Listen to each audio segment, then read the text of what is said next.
It's time to pick a side. The border war is on the air with BG and Tan.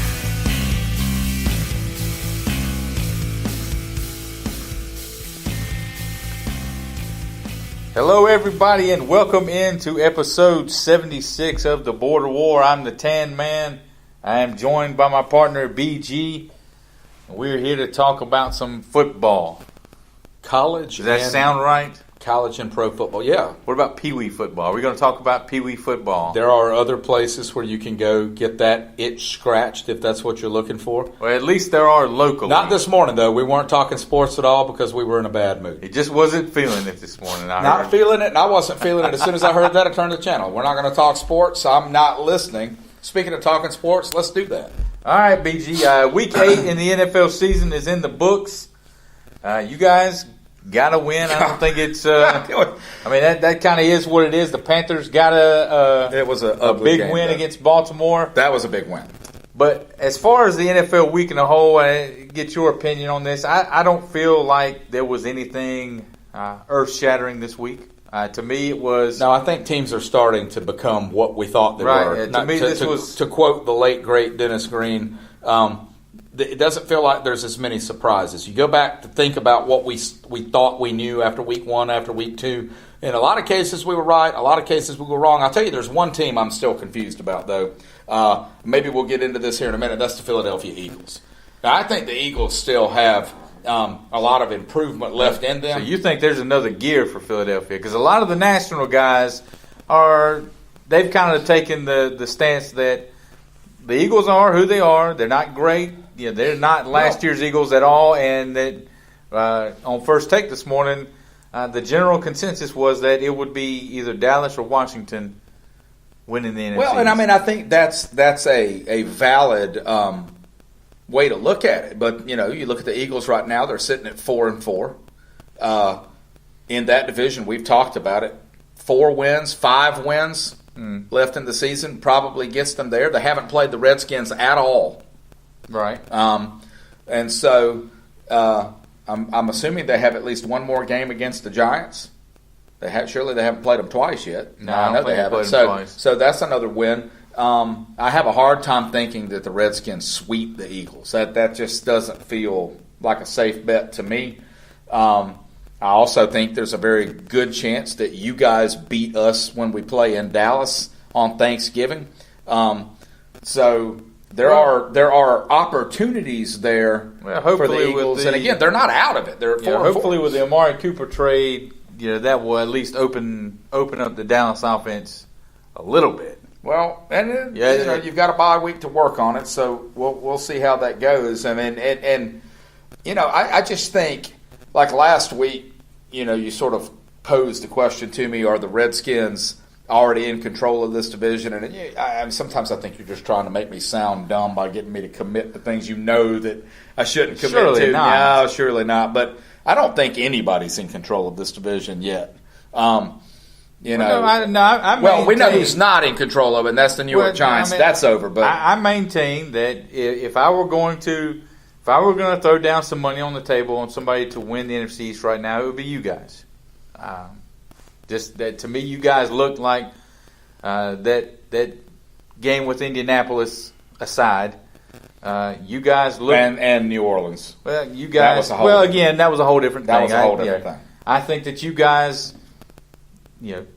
are the most. You guys seem to be the most consistent team. I feel like every week, for the most part, when Washington plays, you know what you're going to get from them. They're not going to overwhelm you offensively, but the defense is sound. As long as Adrian Peterson stays upright, the defensive line is really starting to assert itself too. I know it was paired against, and I've been talking to you about this defensive line really since before the season. I told you that I thought that interior line was really going to eat up double teams and make it a lot easier for Ioannidis and some guys on the outside, Ryan Kerrigan coming off the edge to get into the backfield. But when you couple it with the problems that the Giants have had, did you see how many times the Redskins sacked Eli Manning in that game? I did not. 7. Okay. 7 times. And so that, and again, Saquon Barkley not able to get any traction. That's 2 really good running backs 2 weeks in a row that they've been able to shut down. Pretty good formula for success in today's NFL. Although there are still teams out there that just refuse to even try to run the ball, and the Giants sort of have turned into one of them. Well, I guess the only questions I'm sitting around preparing for the show, thinking about you guys, when you get into playoffs, and I've heard the professionals make this point before, you guys are built kind of like we are.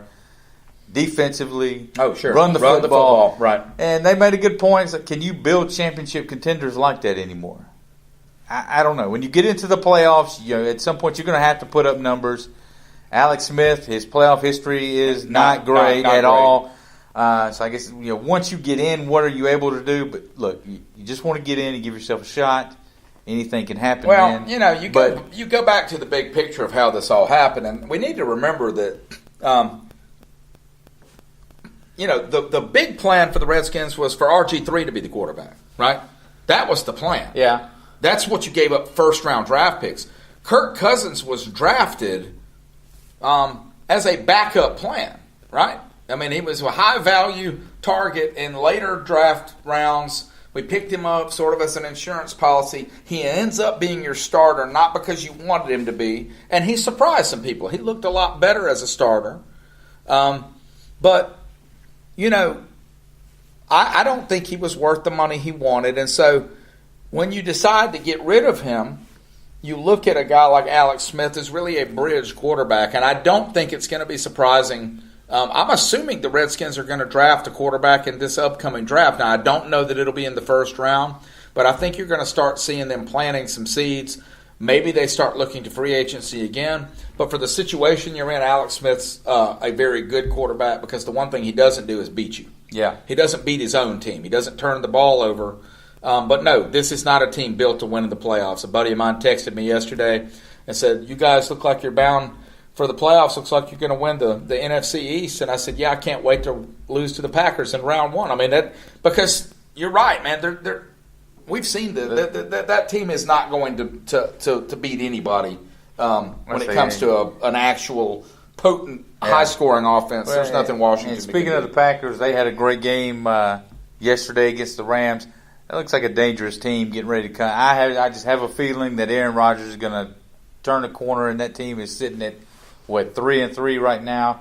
By the time they hit December, I got a feeling the Packers are going to be rolling, man. They might be sitting at about 8-3. They are not going to want to. They are not a team you're going to want to see pop up come January. The other team in our box, the Carolina Panthers, that played this weekend. The Panthers, they beat the Ravens by 15 in a game that probably wasn't as close as that. I think it wasn't. I think Carolina looked really sharp. I think we both took the Ravens last week. Foolishly, and we'll get into that later on.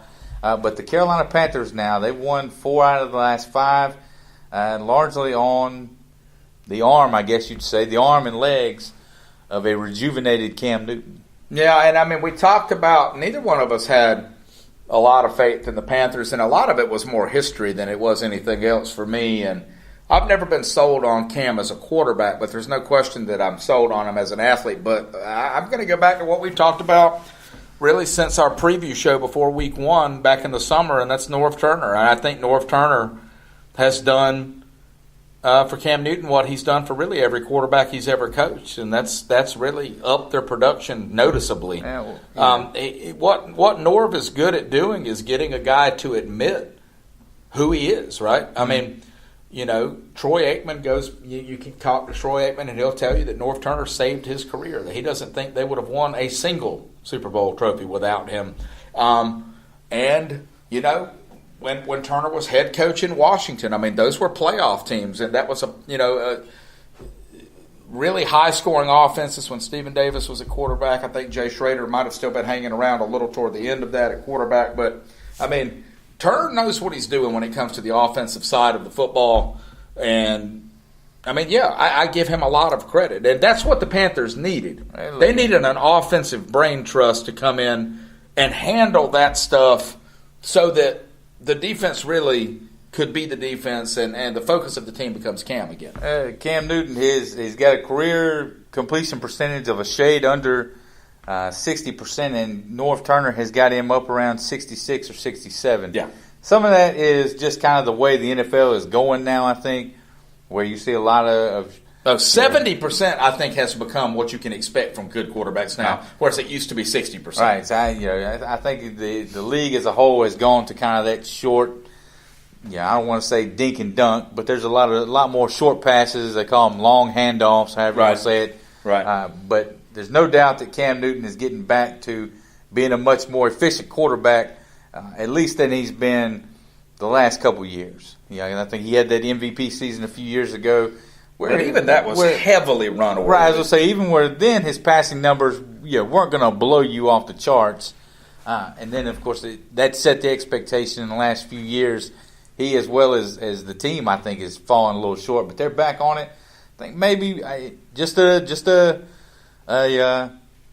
bold prediction. I think you and I may have gotten off the Panthers wagon a little too soon. Well, I picked them to finish last in the division. We talked about them a few weeks ago. Did we think that they were really contenders? We both said, no. Yep.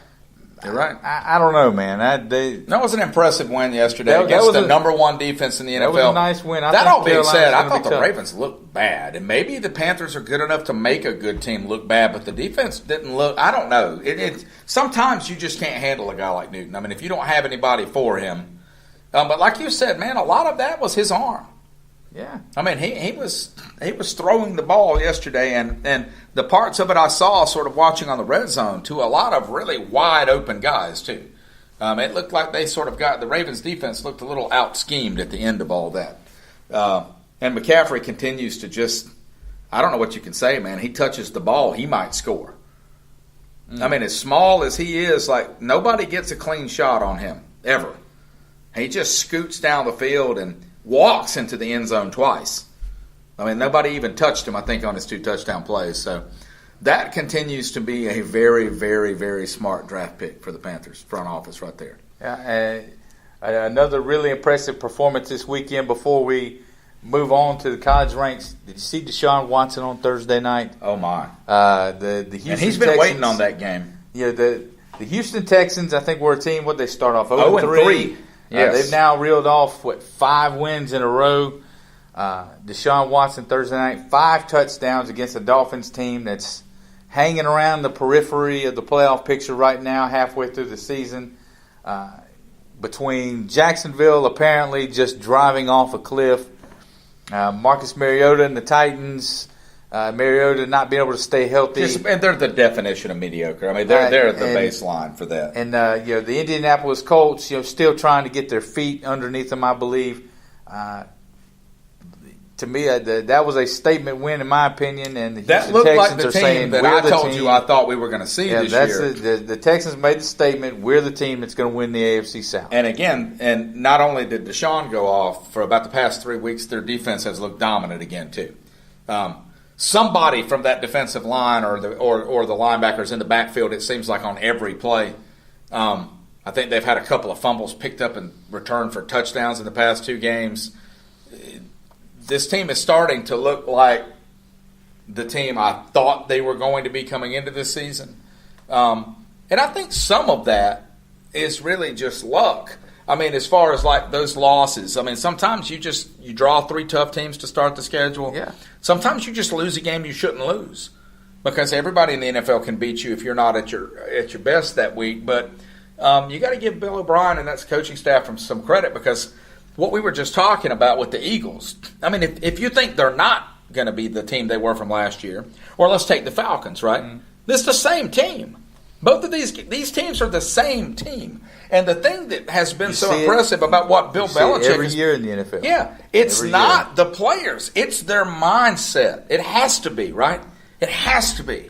You remember when everyone sat around a few years ago around NFL draft time and went, Deshaun Watson, look, he's not going to be an NFL quarterback for reason I'll X, give us Y, both credit Z. for that. Neither one of us said that. We sat there and told those people they were out of their minds. I knew that kid was a gamer. Who did he come in against? Georgia, or was it NC State?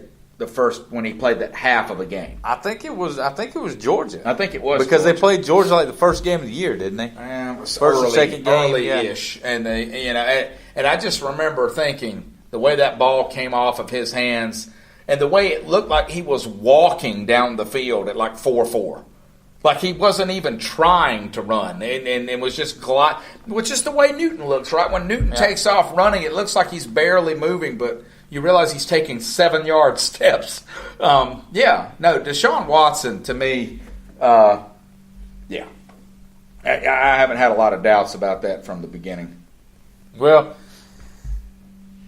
since you brought it up, you want to talk about doubts, the South Carolina Gamecocks. Nearly left one hanging out there Saturday night. I thought about you long and hard Saturday. Well, I mean, they were in big trouble. But they didn't. They won the game. That's really all you got to worry about at this point. You won the game. Mm-hmm. So that's the extent of it. The first half of that ball game, you weren't. No, of course I went. I was disappointed. I was not surprised. It was the South Carolina team I thought I was going to see. I can't remember the last time South Carolina played a team with any chance to beat them, and they looked prepared to play a football game in the first half. I don't know, and let's just score first out of novelty for some reason. I mean, like I don't. I don't know. I haven't looked it up, but I would love to know the last time the South Carolina scored the first points of a meaningful football game. I just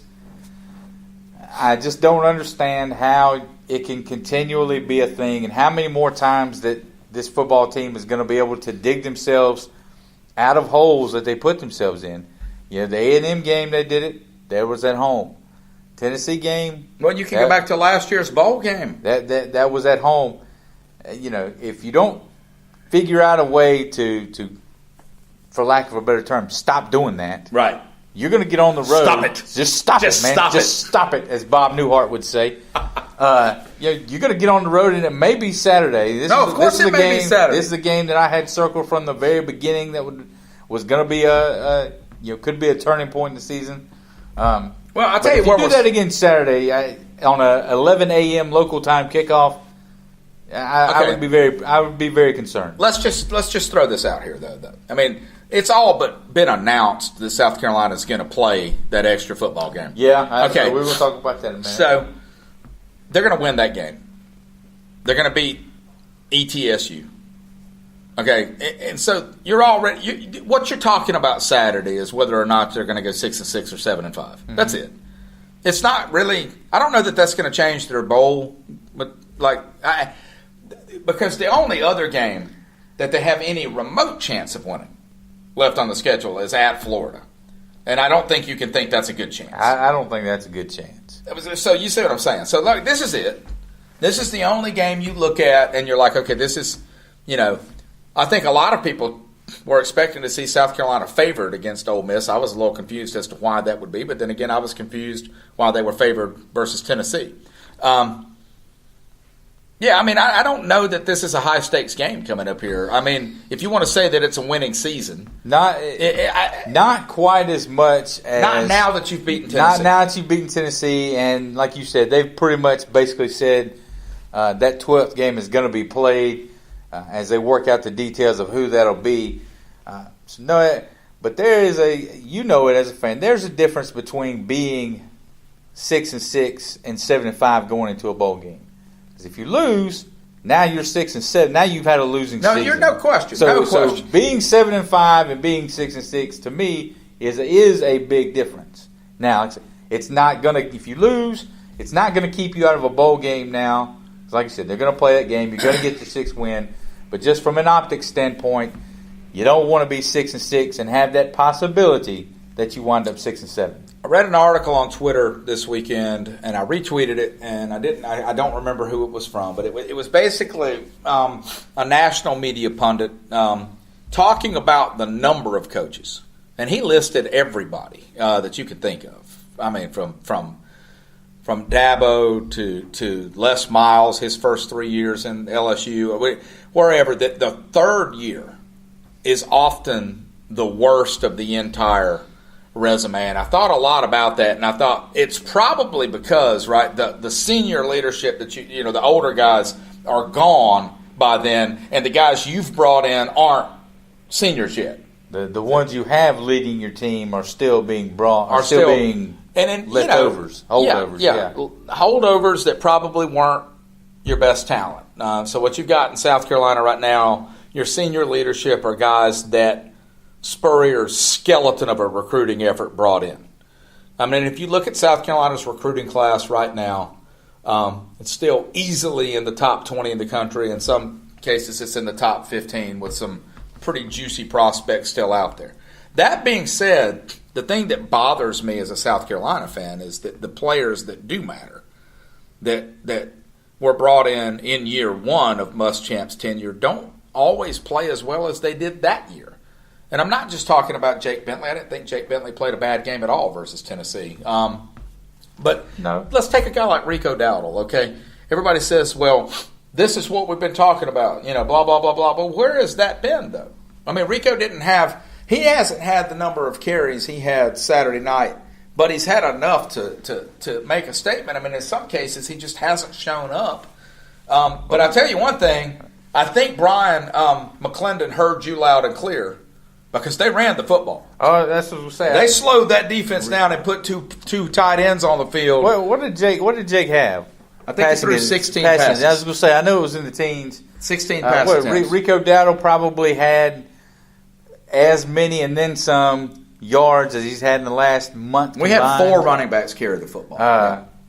And Dowdle didn't even start, I don't think. Dowdle did not start. He got which I think was probably done on purpose. Well, I think that was a message. That was a little kick in the pants. Definitely a good. Well, his next best game was coming off the bench against Michigan last year in the bowl game, and he won that game really single-handedly.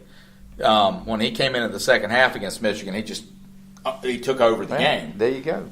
But still offensively, you played a Tennessee defense that just is not good. Right. First half, 3 first downs over the first handful of drives.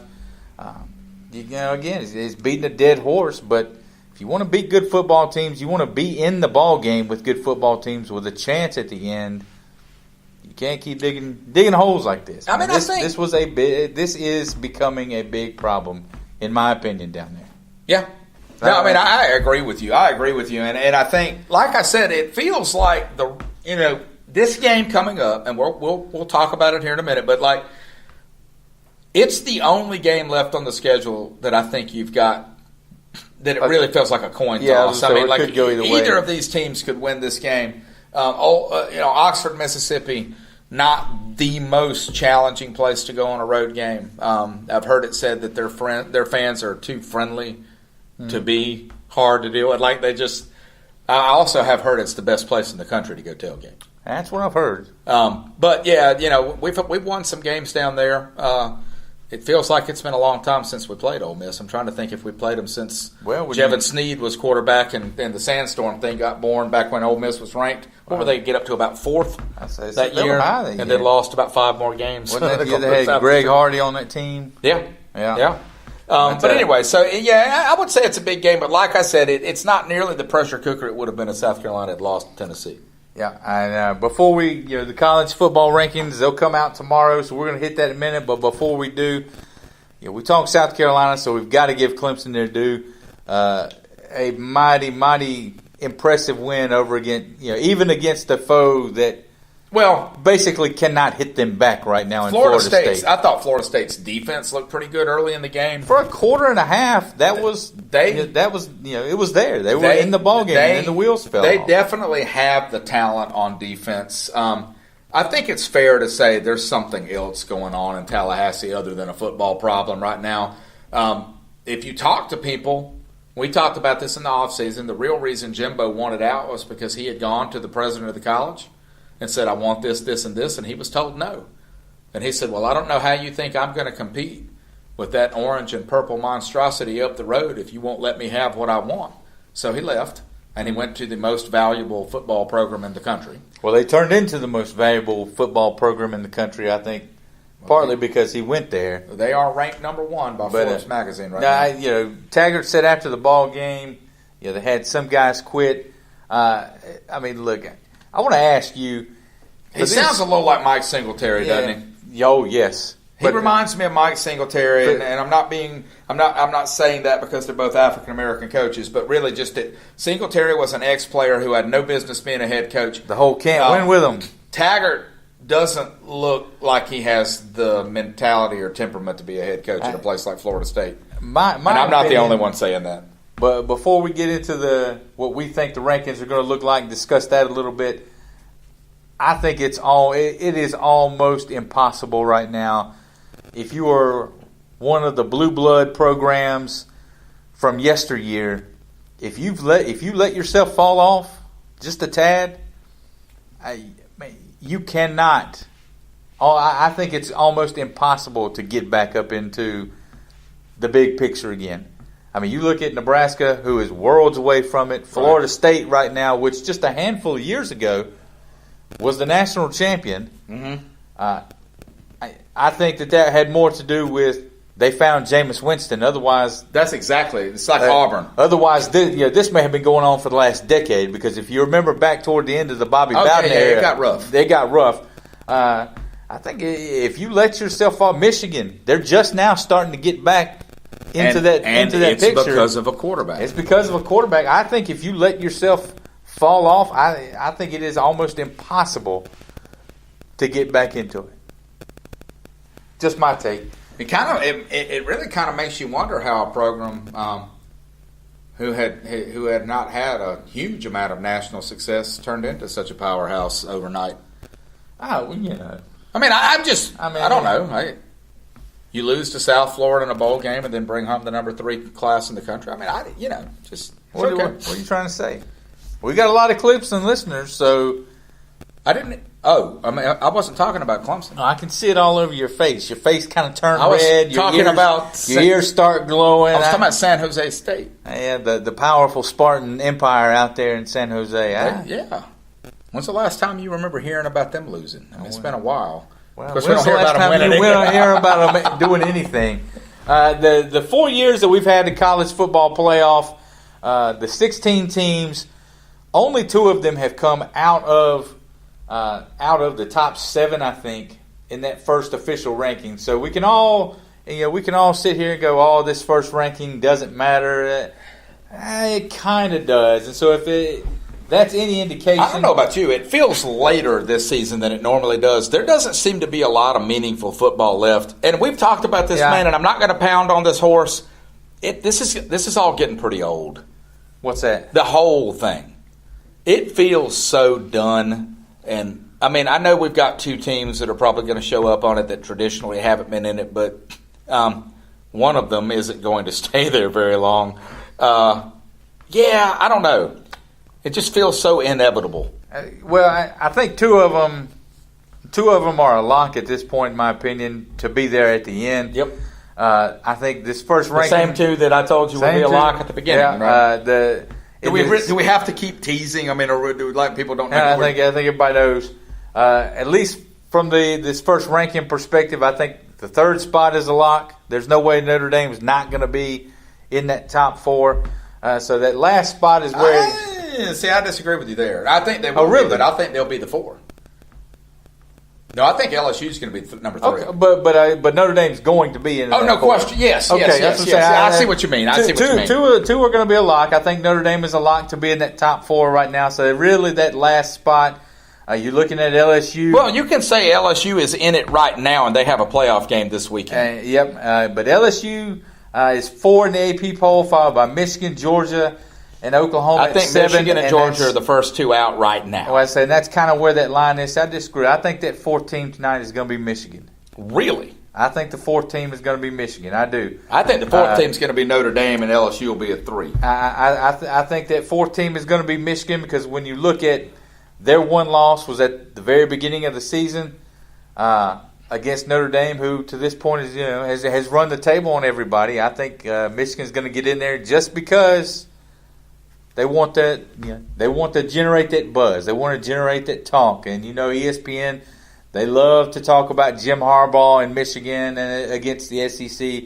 I think they're going to pencil in Michigan at 4 right now, so we can all talk about a potential Alabama Nick Saban Jim Harbaugh matchup. But you say these things that you said before about how hard it is to climb back on the horse, but then you flip it around and you take a Michigan team that could not beat Jake Bentley and the South Carolina Gamecocks at the end of last season, and now they're going to be in the college football playoff, potentially.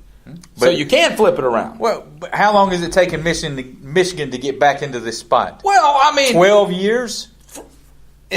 Michigan. It has taken Michigan 3 head coaches, and they have not played for a Big Ten title yet. BG. No, you're right. So you're right. Michigan, I've been on. Michigan has paid the price. Okay, and so here they are. They're finally back. They're finally back in the discussion. So I mean. So I'm not saying it can't be done. I'll say this. I'm just saying it's going to be very difficult from this point on for those teams that kind of fall off, get left behind, to come back. I'll say this about what college football is right now. It's always been mostly about recruiting, right? And I always hate to bring stuff like this up, but it just is true. Okay, so let's just look at Clemson's offense, okay? I mean, Trevor Lawrence throws a great football. But do you realize how much that offense looks like some of the high school offenses around here we saw back in the 90s? Well, let's be honest, man. Well, that's coming around. All you're doing is you're just throwing short, high-accuracy passes to kids who just outmatch everybody out on the defense. Putting speed in space. So all we're really doing, we're recruiting. That's all it is, man. I don't think college football has any coaching left in it, except in this regard. When you take a guy like Dabo or you take a guy like Saban, it's not an X's and O's thing. And there are still guys that can do that. But I think it's a culture thing. Can I get all these dudes on my ship, right? All pointed in the same direction, all coming to workouts, all staying out of trouble in the classroom, staying out of trouble in the bars, staying eligible, playing hard. This is what we talked about with Clemson, right? Even though we have nobody who deserves to be on the field with us, can we show up week in and week out? But as far as what is actually going on out there, and you saw it against Florida State, it's just a war of attrition for them, man. You can't hang with them. They outmatch you everywhere. It's not just one or two players. Clemson's second team could beat South Carolina into the floor right now. I mean, it's all recruiting, which is why after every Clemson loss the past few years, Muschamp, that's what he says, man. I just got to get back on the recruiting trail. There's nothing I can do here. There's nothing I can do on the whiteboard with these players. I can't beat them with these guys. I have to get new guys. And you don't hear a lot of coaches say that, but he's right. But isn't that the flip side of the coin? Is that's what's so uninteresting about college football right now. Now Kirby Smart has to dance in the locker room. South Carolina put a video out where we're dancing in the locker room. Man, at some point, I'll be honest with you, and yes, maybe it's because my team's not very good right now, but I'm sick of it all. I'm just sick of it all. Like, South Carolina had a ninth grader in the stadium the other night, and the coaches are all taking pictures of him. And that's what you got to do, man. I know it's what you got to do. You got to dance. You got to sing. But it stinks. I don't like it either. It smells bad. I don't like it. Where's Central Florida going to check in? Well, can you make the argument that Central Florida's schedule matches up with everybody else's anyway? Who has anybody else played? Right now, the AP poll has them at 9, which would be below the line where you would guess that the final. They're not going to sniff the Final Four unless you have at least two pretty big, nasty upsets by people like a team. I don't know. Poor Knights, man. Give them a shot. Give them a shot. And again, I'm just going to throw this out there. They are the largest university in the United States. They are. More students than anyone else. They are. But they are pounding that drum big time, man. And they, like you said, they have almost no chance to get in. Here's the thing. I hate it. You know what, though? Good for them, because their fans get to live the dream of thinking they're that good, and they don't have to get embarrassed on national television like the rest of us do. Because a team like Alabama or Clemson would beat them 65-10. You can get embarrassed. You can have a team that gets embarrassed on national television, or you can have a football team that gets embarrassed on regional television. Which one would you prefer? I thought we weren't going to talk about North Carolina. Well, that was our North Carolina football told minute. you, man, I feel bad for them. Though. Yeah. The guys are obviously playing hard. I know they are, but they it just. are. But like you said, I mean, at this point, do you want Fedora to save his job? Nah. Here's the question, though. You may have saw I tweeted this weekend right after Kentucky won that game, which they had no business winning. I mean, Missouri should have won that football game, but what did they score? 15 points in like 2 minutes or something like that. I'm going to try to do this from memory. I think this is Mike Stoops' 7th year in Lexington. Okay. So I think these are his 6 previous records. I think it was 5 wins, then 5 wins, then 6 wins, then 7 wins, then 7 wins. And that's all he's done. Now, do you think there were people in Lexington, even though that's not a football town, that called for his head before now? Do you think maybe all of us? I mean, how many people were satisfied with Dabo Swinney's 3rd year in Clemson? If we count the inaugural, semi-season as his first year. Yeah.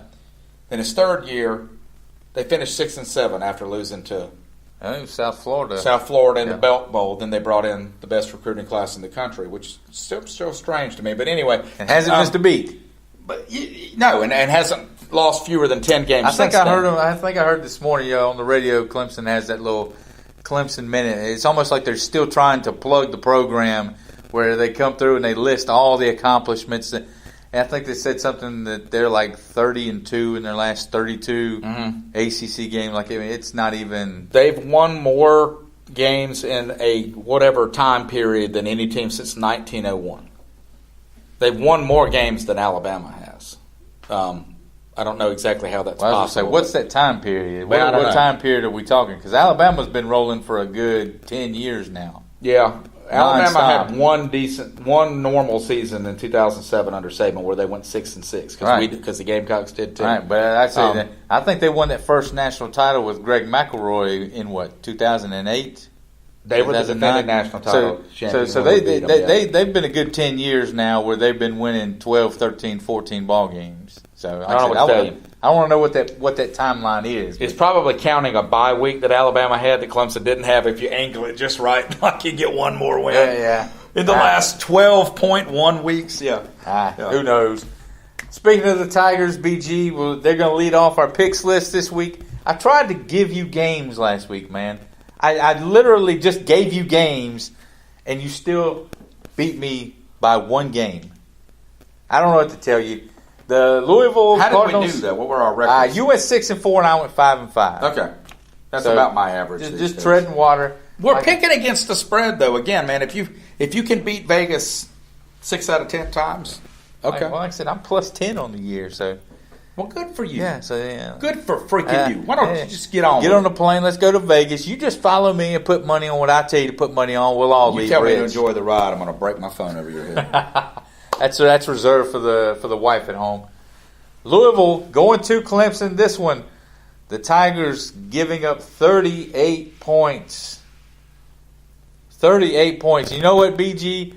Give them up, man. It's not even close. 3 weeks ago, Louisville is terrible. Before that Wake Forest game, both of us would have taken the points. Yep. Not now. Not now. Louisville is terrible. And Clemson's got a chip on their shoulder about covering these spreads, man. They're trying to. They're trying to cover the spread. South Carolina going to Oxford on Saturday morning to play. The Ole Miss Rebels getting a point for a noon kickoff. Like I said, I think it's 11 a.m. out there in Mississippi. So it'll be a 12 o'clock kickoff. 12 o'clock kickoff. And then we gain an hour that night. Yeah. We fall back that night, BG. Yep. Where you going with your Gamecocks this week? Yeah, I'm taking the Rebels in this one. I don't see us winning on the road. I don't see it. I agree with you. Now, football-wise, we match up well. Ole Miss has a terrible run defense. Is terrible. And we should be able to run the ball. Don't be surprised if they just flat out stuff our run and no one can explain it. Don't be surprised. I've been doing this a long time, man. Not just anybody can be a South Carolina fan. I'm not convinced that your defense is going to be able to stop Ole Miss. Yeah, because one thing they can do is they can score. This is a game early on in the year. This trip to Oxford is one that I had circled when we did our preseason picks. I said this one could be a problem. Give me Ole Miss, same as you, Ole Miss with the win. Georgia Tech coming to Chapel Hill. North Carolina getting 4.5 points. I told you the other week North Carolina is going to beat somebody before the end of the year. But will they beat them by 4.5 points? Yes. North Carolina, give me the 4.5 points. North Carolina will win this one Saturday. You know what? They're knocking on the door. They're going to be close. And they've shown up 3 weeks in a row. They've played tough 3 weeks in a row. And Georgia Tech is one of those teams, let's be honest. You can either stop that option or you can't. Mm-hmm. And if you can stop it, you're going to beat them. We haven't done a great job in the past of stopping it. I like this one being at home. I'm going to take the Tar Heels. Number 14, Penn State, they have fallen out of the playoff picture. Oh, yeah. But they've still got an opportunity to impact it starting this weekend. They're going to the Big House to take on number 5, Michigan. Michigan, by this time, they may be sitting in the top 4 of the playoff rankings. Man. The Michigan Wolverines, as of this morning, it could have changed, but we're going by what we found this morning. The Wolverines are giving up 10 points to Penn State. I think Michigan wins. That's too much. But I'm going to take Penn State in the points. I would take Michigan by a touchdown. I'm not taking them by 10, so give me the Nittany Lions. And we're going to have to disagree about something here. Well, I was going to say the CBS Sunday night or Saturday night ball game, Alabama. What do you think the ratings on this puppy will be? There's only 8 games in the whole season that matter, and this will be one. I'm sure this will be monster. LSU getting 14.5 points. I think I saw where it's the largest spread they've ever gotten for a home game. The average halftime score of like the last 9 Alabama LSU games, it's like 9-5. Right. I mean, I remember a few years ago they hyped this thing up. This Saturday night ball game, it went into overtime, tied at 3. A major defensive struggle. I do not think that this one is going to be a defensive struggle. I have seen no inclination that anybody can stop Alabama. Give me the Tide. That's me. Give me the Tide. I was I'll give you the 14 you were going to bite on this one. And it does sound crazy, but I think Alabama's that good. I think they boat race them, man. I think they go in there, and that place is loud for about 8 minutes, and Alabama just looks up in the stands and says, we don't care. Tua Tagovailoa. We're just going to score on you, man. They scored 35 points against Tennessee in a quarter. How do you even have time to do that? They scored, 35 in a quarter? What did you guys score in 4 quarters? 27? We didn't score 35 points in 4 games against Tennessee. On the NFL side, the Falcons at the Redskins. The NFC East leading, driving in charge Redskins. The Redskins giving up 1.5 points for this one, BG. Hey, you boys, make a pick. I'm going to go with the Falcons. I think the Falcons probably beat them. Yeah. I mean, it's time for the Redskins to drop a game. This isn't going to go on forever. They're not going to win 10 or 11 games this year. The Falcons are a good team. They're a good team, despite the fact that they have played like crap. I think they go up there and get the win. Oh, man. I had to think about it. Because, again, from a football standpoint, you think, okay, if Adrian Peterson can run the ball, because Washington defensive line, they're going to cause Matt Ryan problems. Yeah. He is not going to get out of their way. They're going to hurt him. But that offense can score points in a hurry. That is one thing that Washington cannot do. And that's why I'm going to go with the Falcons. I don't know if Washington... Plus, they've won 2 in a row. Yeah. It feels like Jenga when you've pulled off just one too many pieces. I don't know if Washington can, like you said, can outscore Atlanta, and they're coming off their bye week this week. Give me Atlanta for the win. The Bucs at the Panthers. The Panthers giving up 7. Fitzmagic is back in charge. Man, they'd have won that game. What they'd have pulled him one series What earlier. A second half for Ryan Fitzpatrick. Give me the Bucs in the 7 points. I think the Panthers win, but give me the Bucs in the 7. Finally. I'm taking the Panthers in the points on this one. I'm tired of short selling this team. So that's the first game we've taken separately, right? Separately. Okay. Wrapping things up, Rams at the Saints. The Saints, they're getting 2.5 points at home. Give me the Saints in the points. The Rams suffered their first loss this weekend. I'm going to stick with the Rams. Sunday night, the Packers at the Patriots. Green Bay is getting 7 points. I said last week, you want to give me Aaron Rodgers and some points, I'll take them all day. This one could be a fantastic one. Give me the Pack in the 7. Yeah, I think the Patriots win, but by less than 7. And lastly, Monday night, The Tennessee Titans heading to Jerry's World to take on the Cowboys. The Cowboys giving up 7 points on the Monday night tilt. Give me the Cowboys for the win coming off the bye week. I think the Cowboys win it by about 10 points. I don't think Titans have that kind of offense. Man, I'll go with the Cowboys. So maybe BG picked up some games. That's it for us this week, guys. Make sure you email the show with your picks at CarolinaBorderWar@gmail.com. Follow us on Twitter at The Border War. Check us out on Facebook. Is it too late for me to change all my picks?